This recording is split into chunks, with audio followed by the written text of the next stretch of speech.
Fala pessoal, tudo certo? Começo informando sobre um novo investimento em pesquisa e educação na área da saúde de Caxias do Sul. O Hospital Geral de Caxias do Sul inaugurou no dia 3 de junho a nova área de Desenvolvimento, Ensino e Pesquisa. Certificado como Hospital de Ensino desde 2005, o Hospital Geral busca ampliar as oportunidades de aprendizagem e produção científica dentro da instituição. O novo espaço foi projetado para atender mais de 800 estudantes de graduação e pós-graduação, médicos residentes, docentes e pesquisadores. A estrutura conta com ambiente acadêmico, espaço para professores, áreas de bem-estar e uma biblioteca equipada com 12 estações informatizadas para estudos e pesquisas.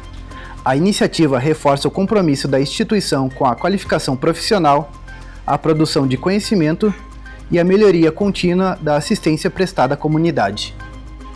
Agora, uma informação importante para quem quer ingressar no ensino superior. O Ministério da Educação prorrogou o prazo de inscrição para o Enem 2026 até o dia 12 de junho.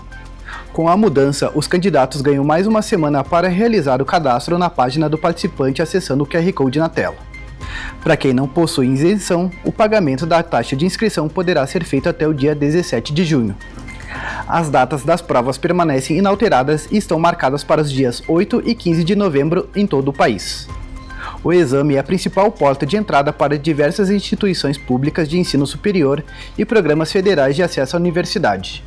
E agora, os agricultores podem participar de um programa de incentivo à produção rural.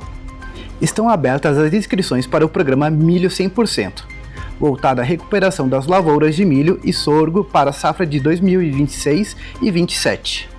Os agricultores familiares de Caxias do Sul podem solicitar semente até o dia 19 de junho, ou enquanto houver disponibilidade no município.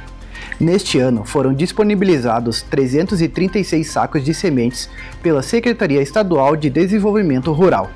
O benefício oferece subsídio integral para a aquisição de sementes destinadas à produção de grãos e silagem, sem custos para os agricultores participantes. Os pedidos devem ser realizados junto à Secretaria Municipal da Agricultura, mediante a apresentação do Cadastro Nacional da Agricultura Familiar Ativo. E eu fico por aqui, uma ótima semana e até a próxima!